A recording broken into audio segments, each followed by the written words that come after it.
여러분의 이름은 족보에 올라가 계십니까? 누구의 몇 대 손이다.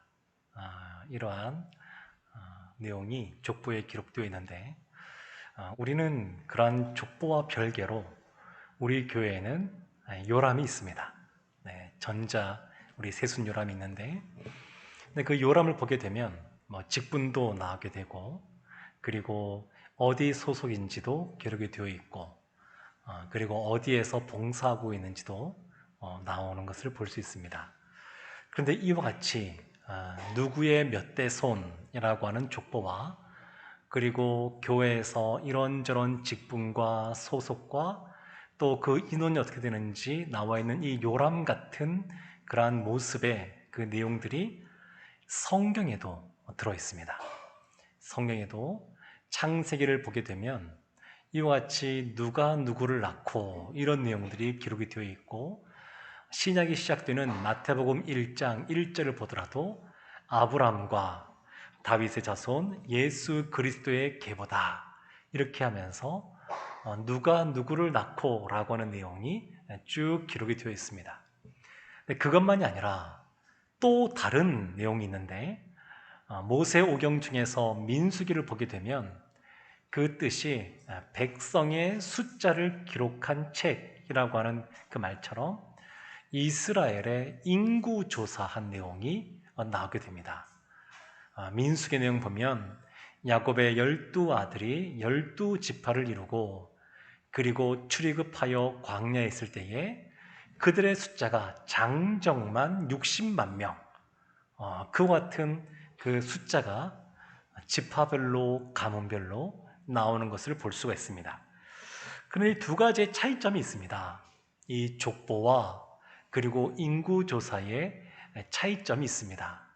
그것은 뭐냐면 이 족보와 인구조사는 이 인구조사에는 특별한 목적이 있다는 겁니다. 족보도 나름대로의 그 의미들이 있지만 이 인구조사는 특별히 사명과 관련된 것을 볼 수 있습니다. 60만 명이나 되는 그 이스라엘의 장정만 60만 명은 그냥 60만 명이 아니라 하나님이 말씀하신 언약 전쟁을 수행할 군사의 숫자입니다. 하나님이 말씀하신 그 약속의 땅에 들어가서 전쟁을 치루어야 될 그러한 군사의 숫자, 그 군대의 숫자가 60만 명이라는 겁니다. 그리고 이와 같은 인구 조사와 같은 내용은 에스라 2장에도 그리고 오늘 본문이 있는 에스라 8장에도 나옵니다. 하나님이 포로로 있던 그 이스라엘을 다시 예루살렘으로 돌아오게 하시는데 1차로 귀환할 때 그 사람들이 어느 지파, 어느 가문의 사람들인지 그리고 그 가족의 수는 몇 명이나 되는지 그것을 자세하게 에스라서 2장에 기록하고 있고 에스라서 8장도 마찬가지입니다. 8장 1절에 이렇게 나옵니다. 아닥사스다 왕이 왕 위에 있을 때에 나와 함께 바벨론에서 올라온 족장들과 그들의 계보는 이러하니라. 8장에도 마찬가지로 가문들과 또 그들의 이름과 숫자가 기록됩니다. 이들도 사명이 있습니다. 이들도 목적이 있습니다. 1차로 귀환한 사람들의 목적은 무엇이냐면 예루살렘으로 올라가 성전을 건축하라 라고 하는 그런 명령처럼 성전을 건축하는 것이 이들의 목적이었습니다. 사명이었습니다. 2차로 귀환하는 사람들에게도 사명이 있는데 그것은 제사를 회복하는 것, 예배를 회복하는 것, 말씀을 회복하는 것이 이들에게 주어진 그러한 사명인 것을 볼 수 있습니다. 다윗이 하나님 앞에 큰 범죄를 저질렀습니다. 그 두 가지를 저질렀는데 하나가 뭐냐면 우리아의 아내 밧세바를 범한 것이고 또 하나가 뭐냐면 인구조사를 한 겁니다. 하나님께서 하지 말라고 했음에도 불구하고 다윗의 인구조사의 목적은 무엇이냐면 본인이 나라를 이렇게 부국강병을 이루었다고 이렇게 잘 통치하고 있다고 자신의 업적을 드러내기 위해서 인구 조사를 한 겁니다. 그래서 하나님께서 책망하시고 치시는 장면이 나옵니다. 그러니까 성경에서 나오는 이런 인구 조사, 그 숫자가 몇 명이냐, 이와 같은 것들은 하나님께서 하나님의 사명을 감당하라고 그들의 이름을 기록한 것을 볼 수 있습니다. 이스라엘이 멸망하고 포로로 잡혀서 북이스라엘은 아수르 지역으로, 그리고 남유다는 바벨론으로 잡혀갈 때 그들의 숫자가 몇 명이고 어디 지파, 어디 가문이고 이와 같은 기록이 나오지 않습니다. 그냥 대략적으로만 나옵니다. 근데 돌아올 때는 그렇지가 않습니다. 돌아올 때는 아주 구체적으로 그들의 가문과 가족과 그리고 숫자가 기록되어 있습니다. 왜 이 차이가 나냐면 나라가 망하고 심판받아 포로로 잡혀가는 사람들과 그리고 이제는 하나님 앞에 다시 헌신할 사람들은 명확하게 구분되기 때문에 그렇습니다. 하나님께서는 다시 사명을 주고 헌신할 사람들에 대해서 아주 구체적으로 이와 같이 기록으로 남기는 것을 볼 수가 있습니다. 2차로 귀환하는 사람들의 숫자가 약 1,700명 정도 되는데 그 1,700명에 대해서 이와 같이 기록해 놓은 겁니다. 이들은 앞으로 헌신할 사람들, 그리고 사명을 감당할 사명자들인 것을 볼 수 있습니다. 사랑하는 성도 여러분, 우리도 특별하게 우리의 이름이 기록된 곳이 있습니다. 하늘의 생명책입니다. 예수 그리스도를 우리의 구주라고 고백하는 사람들은 하늘의 그 생명책에 이름이 기록되어 있습니다. 근데 하늘의 생명책에 이름이 기록된 사람들도 사명이 있습니다. 무엇보다 하나님을 예배하는 예배자로서의 사명이 주어지게 되고, 또 하나는 나만 생명을 얻는 것이 아니라 다른 사람도 생명을 얻을 수 있도록 복음 전파에 대한 사명을 받은 줄로 믿습니다. 그런데 이 2차 귀환할 때에 이와 같이 1,700명이나 되는 사람들이 이제 돌아오게 되지만 이 숫자가 그렇게 많은 숫자는 아닙니다. 근대 철학의 아버지 칸트가 결혼과 관련된 아주 유명한 일화를 하나 남겼습니다.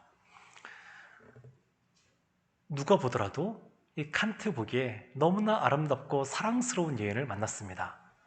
이런 사람을 다시 만날 수 있을까 싶은 사람을 만났는데 시간이 지나도 칸트가 청혼을 하지 않는 겁니다. 이 당시에는 남자가 청혼하는 것이 그 당시 관례였기 때문에 기다리다가 이 여인이 칸트에게 말했습니다. 이제 나에게 청혼해 주세요. 용기를 내서 그렇게 말했습니다. 이때부터 칸트의 그러한 사색이 깊어지게 되었습니다. 사랑이란 무엇인가? 결혼이란 무엇인가? 그래서 도서관으로 쫓아가서 사랑과 결혼에 대한 책들을 읽으면서 나름대로 생각을 깊이 하며 정리했습니다. 한쪽에는 결혼하면 좋은 점, 하나, 둘, 셋, 넷 이렇게 쭉 기록을 하고, 이쪽에는 결혼하면 안 좋은 점, 하나, 둘, 셋, 넷 쭉 기록을 했습니다. 그리고 두 개를 비교해 보았습니다.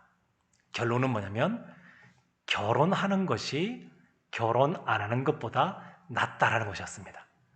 그래서 그와 같이 결론을 내리고 그 여인의 집에 찾아갔습니다. 문을 두드렸더니 그 여인의 아버지가 나왔습니다. 그 아버지에게 제가 그녀와 결혼하기를 원합니다. 허락해 주십시오. 그랬더니 그 아버지가 그렇게 말했다 그럽니다. 내 딸은 이미 결혼해서 두 아이의 엄마가 되었다네. 칸트가 사색하는데 보낸 시간이 7년입니다. 7년 동안 그 깊이 고민하느라고 결혼해야 될 때에, 청혼해야 될 때에 그것을 놓치고 만 겁니다. 칸트가 그 이후에 80평생 독신으로 살았다 그러는데 그런데 다른 사람에게는 결혼하라 이렇게 권면하면서도 본인은 그렇게 살았다 그럽니다. 때가 있습니다. 청혼할 때가 있고, 그리고 하나님의 그러한 계획하심 가운데 믿음으로 결단할 때도 있습니다. 에스라가 지금 처해 있는 상황은 하나님께서 인도하시는 그러한 때이고, 그리고 아닥사스다 왕이 조서를 써보내고 여러 가지 은혜를 베풀어 주었는데 언제까지 이와 같은 모습으로 있을지 모르는 그러한 상황입니다. 그래서 이 에스라가 결심을 한 겁니다. 내가 돌아가야 되겠다. 여러 가지 부족함도 있지만 돌아가야 되겠다. 그렇게 결심을 하게 되었습니다. 광야에서 출애굽한 이후에 이스라엘이 살아갈 때 날마다 만나가 내렸습니다. 날마다 하나님께서 구름 기둥과 불 기둥으로 그들을 보호해 주었습니다. 40년 동안 하루도 빠지지 않고 하나님께서 늘 은혜를 베풀어 주었습니다. 이 하루하루가 특별한 날이지만, 그러나 이스라엘 삶 속에 진짜 중요한 때들이 있었습니다. 하나님께서 이스라엘 민족으로 하여금 하나님의 산, 신의 산으로 그들을 부르셨습니다. 그리고 그들 가운데 하나님께서 율법을 주시고, 그리고 그들과 언약을 체결하게 됩니다. 그 특별한 날에 하나님께서 이스라엘에게 요구하신 것은 뭐냐면, 그들의 생명과 같은 물을 가지고 옷을 깨끗하게 빨아서 입고 오라는 것이었습니다. 광야에 오아시스도 없고 우물도 없는 그러한 곳에서 그 귀한 물을 가지고 옷을 빨아야만 됐었습니다. 근데 이스라엘이 이때 그 말씀에 순종해서 옷을 빨고 자신을 정결케 하고 하나님 앞에 나와봤습니다. 그래서 그때 하나님과 언약을 체결하게 되는 겁니다. 우리의 삶을 살다 보게 되면 특별하게 하나님께서 은혜를 부으실 때가 있고, 특별하게 그때에 결단을 해야 될 때가 있습니다. 예수님이 제자들을 사랑하셨습니다. 그래서 십자가를 지셨고 부활하시고 그들과 40일 동안 부활한 상태에서 그들을 만나셨습니다. 그리고 하늘로 구름 타고 승천하시는데 500명의 사람이 그것을 지켜봤습니다. 예수님께서 너희가 예루살렘을 떠나지 말고 성령이 올 때까지 이곳에서 기다리라 말씀하셨습니다.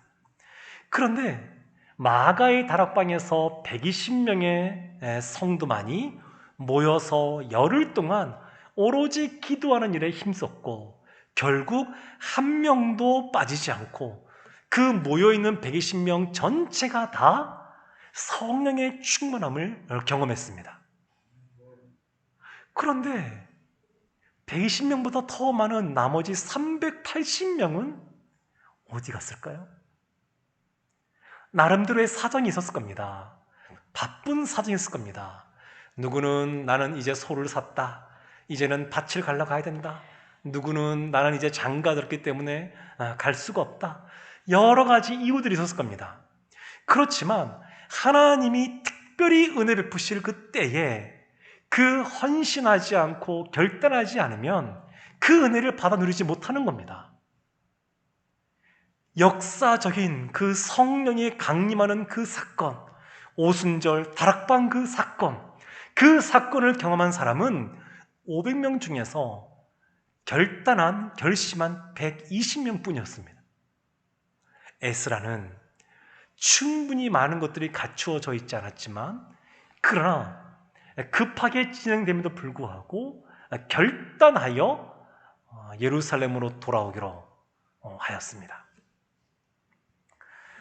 함께한 사람들이 있는데 8장 2절과 3절에 이렇게 나옵니다.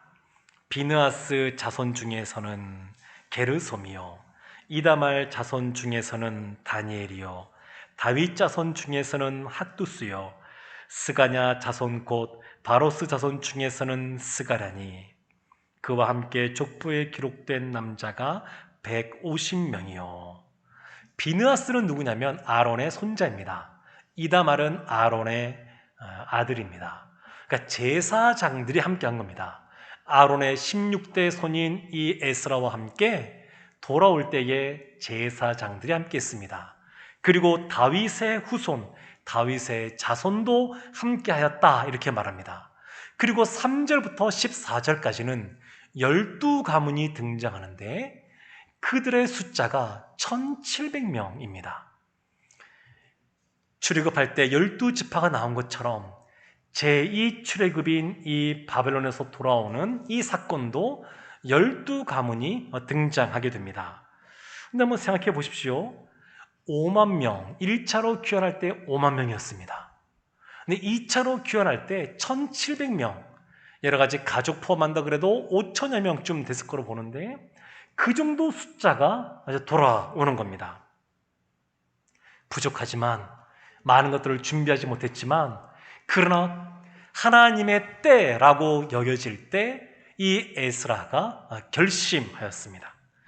그래서 특별한 부르심이 있는 때에는 특별한 그러한 결단이 필요합니다. 그런데 아주 충격적인 그러한 내용들이 나오게 됩니다. 15절 말씀 보게 되면 아주 놀라운 말씀이 나오는데 이렇게 나옵니다.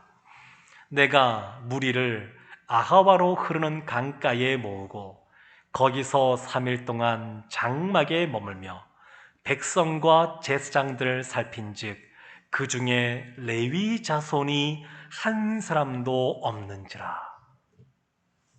레위 자손이 한 사람도 없습니다. 지금 2차로 귀환하는 이 사람들에게 주어진 사명이 무엇이냐면 에스라가 결심한 것처럼 다시 돌아가서 제사를 회복하고 돌아가서 말씀 공동체를 회복하는 겁니다. 그런데 말씀을 가르치고 또 해석할 레위인이 없는 겁니다. 신명기 33장 10절을 보게 되면 이 레위인들에게 주어진 그러한 사명이 두 가지가 나오는데 이렇게 나옵니다. 주의 법도를 야곱에게, 주의 율법을 이스라엘에게 가르치며 주 앞에 분향하고 온전한 번제를 주의 제단 위에 드리리로다. 두 가지입니다. 하나는 뭐냐면 하나님 앞에 제의를 드리는 겁니다. 이것이 레위인들이 해야 될 몫입니다. 제사장을 도와서 성전을 돌보고 그리고 제사하는 일을 돕는 그런 역할을 감당해야 됐었습니다. 또 하나 레위인들의 역할이 있는데 그것이 뭐냐면 말씀을 해석하고 말씀을 가르치는 겁니다. 이스라엘 가운데 말씀을 가르치는 겁니다. 제사장뿐만 아니라 레위인들이 함께 그 일을 감당해야 됩니다. 그런데 그들이 없는 겁니다. 돌아가는 이유가 에스라가 말씀을 가르치기 위하여 돌아가는데 혼자 그것을 감당할 수 없으니까 레위인들이 있어야 되는데 한 사람도 없는 겁니다. 왜 이와 같은 일들이 벌어질까요? 포로로 잡혀갈 때, 이 바벨론으로 포로로 잡혀갈 때 레위인들이 자신의 오른손을 의도적으로 훼손시켰다 그럽니다. 왜냐하면 포로로 잡혀가면 우상 앞에서 레위인들은 늘 하나님을 찬양하는 사람들이었으니까 악기를 잘 다루는 사람들이었으니까 포로로 잡혀가면 우상에게 제사 지낼 때 붙들려 가서 연주를 해야 되니까 의도적으로 자신의 입으로 이 오른손을 훼손시켰던 사람들이 레위인들입니다. 그런데 70년이 지나고 또 80년이 지나고 150년이 지나면서 현실에 안주하게 된 겁니다. 원래 레위인들은 기업이 없습니다. 땅을 받지 못한 사람들입니다. 하나님께서 다른 12지파는 다 땅을 나눠주시면서 레위인만큼은 땅을 주지 않았습니다. 하나님께서 내가 그들의 기업이 되겠다 이렇게 말씀하셨습니다. 하나님은 성경에서 이 제사장이나 레위인이나 가난하게 살아야 된다, 궁핍하게 살아야 된다 이렇게 말씀하신 적이 없습니다. 근데 현실은 어땠느냐? 그들의 삶이 그렇게 가난하고 궁핍했습니다. 그래서 레위 자손으로 있기가 너무 힘들어서 이스라엘이 후반으로 갈수록 이들이 그 역할을 포기하고 도망치는 일들이 벌어졌었습니다. 그런데 바벨론에 가니까 다른 지파와 함께 일을 해야 되고 경제적인 활동을 했어야만 됐을 겁니다. 오늘도 자리가 잡혔습니다. 그리고 이제는 이 포로로 잡혀왔지만, 노예 생활을 하지만 그래도 자리가 잡혀있는 이 상태가 좋은 겁니다. 다시 돌아가게 되면 아무것도 보장된 것이 없습니다. 다른 12지파는 그래도 돌아가면 원래 그들이 가지고 있었던 땅, 기업이 있는데 레위인은 그것이 없습니다. 그들이 제사를 온전히 드리는 그러한 삶을 살았다 그러면 레위인들도 살아갈 그러한 걱정이 없을 텐데 그렇지도 못합니다. 아무것도 보장된 것이 없습니다. 그러니까 그들이 주저하는 겁니다. 에스라가 돌아가자, 아닥사스다 왕이 누구든지 돌아갈 사람은 돌아가라 선포했음에도 불구하고 움직이지 않는 겁니다. 1차로 귀환할 때 5만 명이 귀환했는데 2차로 귀환할 때는 지금 1,700명밖에 되지 않습니다. 사람들이 움직이지 않습니다. 이때 에스라가 어떻게 했냐면 17절 말씀이 이렇게 나옵니다. 가시바 지방으로 보내어 그곳 족장 이또에게 나아가게 하고 이또와 그의 형제 곧 가시바 지방에 사는 느디님 사람들에게 할 말을 일러주고 우리 하나님의 성전을 위하여 섬길 자를 데리고 오라 하였더니, 레위인들이 모여 사는 그 동네의 족장인 이또에게 사람들을 보내서 설득을 하는 겁니다. 다시 부르는 겁니다.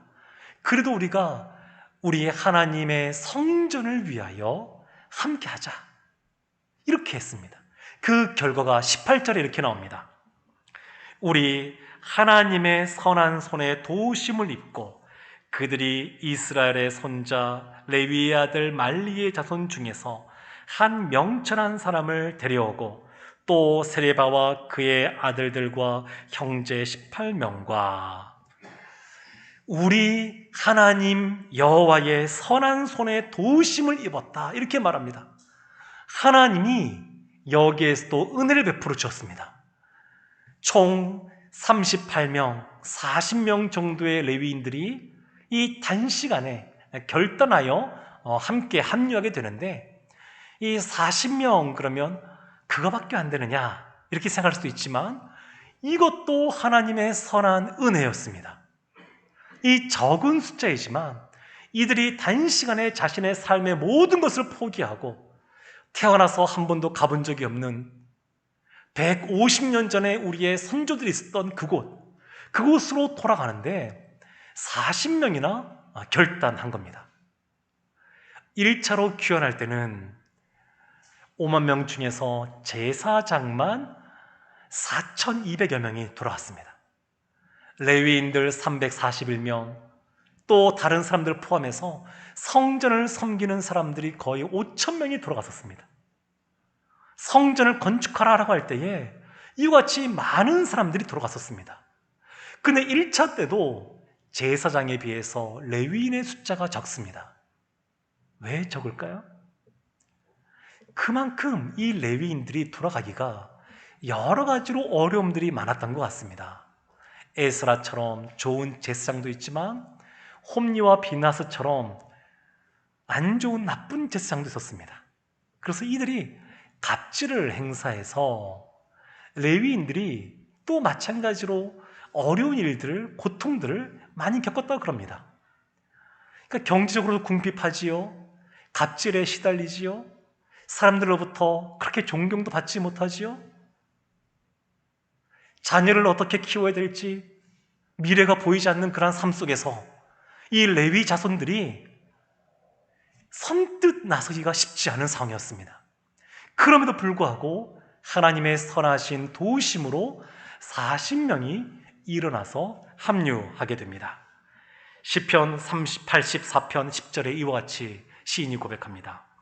주의 궁정에서의 한날이 다른 곳에서의 첫날보다 나은즉 악인의 장막에 사는 것보다 내 하나님의 성전 문지기로 있는 것이 좋사오니. 편안하게 바벨론에서 안락하게 사는 것보다, 경제적인 그러한 편안함 속에 사는 것보다 문지기로 있다 하더라도 주의 성전에 있는 것이 낫다고 이와 같이 결단하고 일어선 사람들이었습니다. 뿐만 아니라 20절 말씀 보게 되면 또 다른 사람들이 함께합니다. 다윗과 방백들이 레위 사람들을 섬기라고 준 느디님 사람 중 성전 일꾼은 220명이었는데 그들은 모두 지명받은 이들이었더라. 느디님 사람들한 사람들이 등장합니다. 1차로 귀환할 때도 거의 400명 가까운 사람들이 돌아갔고 지금도 220명이나 함께 하고 있습니다. 근데 이 사람들은 어떤 사람들이냐면 다윗을 통하여 또 다른 왕들을 통하여 그 주변에 이스라엘 주변에 있는 다른 민족, 다른 나라와 전쟁을 벌일 때 포로로 잡힌 사람들입니다. 이들이 레위 사람들을 도와서 성전에서 허드렛 일들을 했었습니다. 물을 떠오고 장작을 패고 마당을 쓸고 허드렛 일들을 하는 사람들이었습니다. 그렇지만 이들은 또 어떤 사람들이냐면 중요한 것은 레위 지파가 아니라 이방인이라는 겁니다. 다른 이스라엘 그러한 지파도 아니고 이방인입니다. 하나님의 성전에서 섬길 수 있는 사람들은 하나님께서 특별히 구별한 그 레위 지파여야 되는데 이방인들도 허드렛 일이지만 함께 하고 있는 겁니다. 이것이 귀합니다.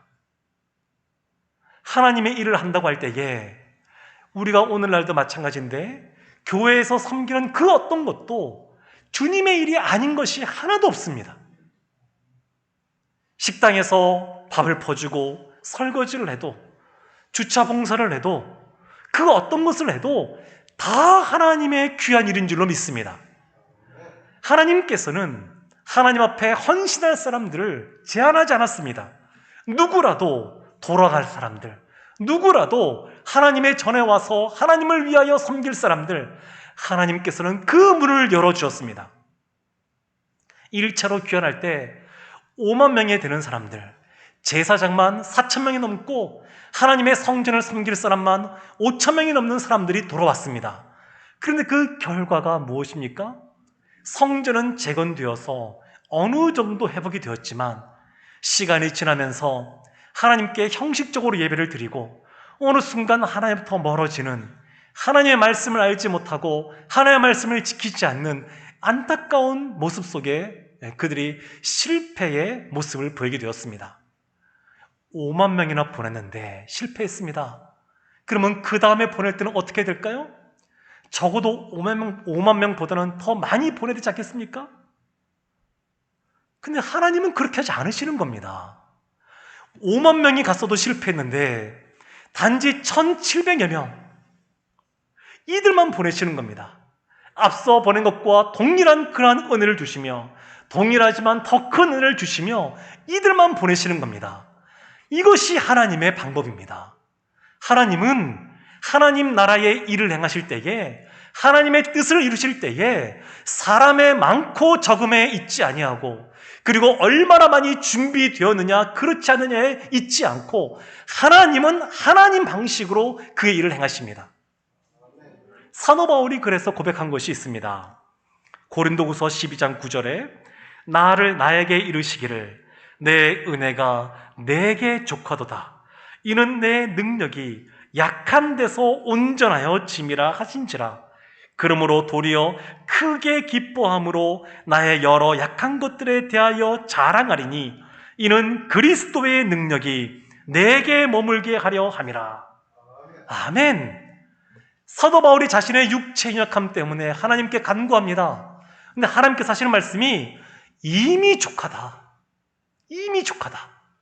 너가 연약한 것 같지만 그 연약함 가운데 하나님께서 이미 은혜를 주셨고, 그리고 사도 바울이 깨닫기를, 맞습니다 주님, 제가 이렇게 연약한 것이 정말로 자랑거리가 되는 것은 내가 약할 때 주님께서 강하게 하시고 주님께서 온전케 하실 줄로 믿기 때문에 그렇습니다. 이렇게 고백하는 겁니다. 이것이 하나님의 일하시는 방법이요, 하나님의 사람들이 헌신하는 방법입니다. 세상에 하나님이 주신 것들 가진 것으로 우리가 일하는 것이 아니라 하나님은 하나님의 방식으로 일하십니다. 여호수아가 모세의 뒤를 이어서 이스라엘을 이끌게 될 때에 그 마음속에 불안함, 두려움, 떨림이 많았던 것 같습니다. 내가 과연 잘 감당할 수 있을까? 난 능력이 없는데, 나는 모세 같지 않은데, 이런 생각했던 것 같습니다. 그래서 여호수아 1장을 보게 되면 하나님이 반복해서 여호수아에게 너는 강하고 담대해라, 이런 말씀을 반복해서 하십니다. 여호수아 1장 7절에 이렇게 말합니다. 오직 강하고 극히 담대하여 나의 종 모세가 내게 명령한 그 율법을 다 지켜 행하고 우로나 좌로나 치우치지 말라. 그리하면 어디로 가든지 형통하리니. 마음을 강하게 하고 담대해서 리더십을 키워라, 이것이 아닙니다. 전쟁을 앞두고 있으니까 여러 가지 훈련을 하고 무기를 준비하고 전략을 세워라, 이렇게 말씀하지 않으셨습니다. 하나님께서는 율법을 지켜라, 말씀을 지켜라, 하나님만 의지하라고 여호수아에게 말씀하신 겁니다. 사랑하는 성도 여러분, 우리의 연약함, 우리의 부족함, 우리의 나약함은 하나님이 주신 사명을 감당할 수 없다라고 하는 핑계거리가 될 수 없습니다. 우리가 건강하지 못해도, 가진 것이 별로 없어도, 내셀 곳 없어도 하나님이 주신 사명을 감당할 수 있는 것은 하나님께서 약한 우리를 들어 강한 자를 부끄럽게 하시기 때문인 줄로 믿습니다. 우리의 연약함은 핑계거리가 아니라, 그래서 여호수아가 그랬던 것처럼, 사도 바울이 그랬던 것처럼 우리의 믿음을 더욱더 굳건하게 하는 계기가 되는 것입니다. 손해보는 것이 뻔히 보여도 돌아가기로, 귀환하기로 결심한 사람들, 손해보는 것이 별로 없어 보여도 하나님 앞에 믿음의 순종을 하지 않는 사람들, 그 차이는 어디에 있냐면 하나님을 향한 믿음에 있습니다. 하나님께서는 연약하지만 우리를 들어 사용하실 것이라고 하는, 나로 하여금 강하게 하시고 부족한 것을 채워주신다고 하는 그러한 믿음에 있습니다. 사랑하는 성도 여러분, 믿음으로 연약하지만 주님이 부르실 때에, 사명 주실 때에 아멘으로 반응하시고 순종의 삶을 살아가셔서 진정 하나님이 행하시는 놀라운 구원의 역사를 목도하고 경험하시기를 주님의 이름으로 축원합니다. 기도하겠습니다. 하나님, 우리의 연약함에도 하나님이 도와주시고 은혜 주시고 성령의 능력을 부어주셔서 하나님의 일을 행하실 줄로 믿습니다. 우리가 핑계대지 아니하고 믿음의 결단을 하는 하나님의 자녀들, 사명자들 되게 하여 주옵소서. 예수님의 이름으로 기도합니다. 아멘.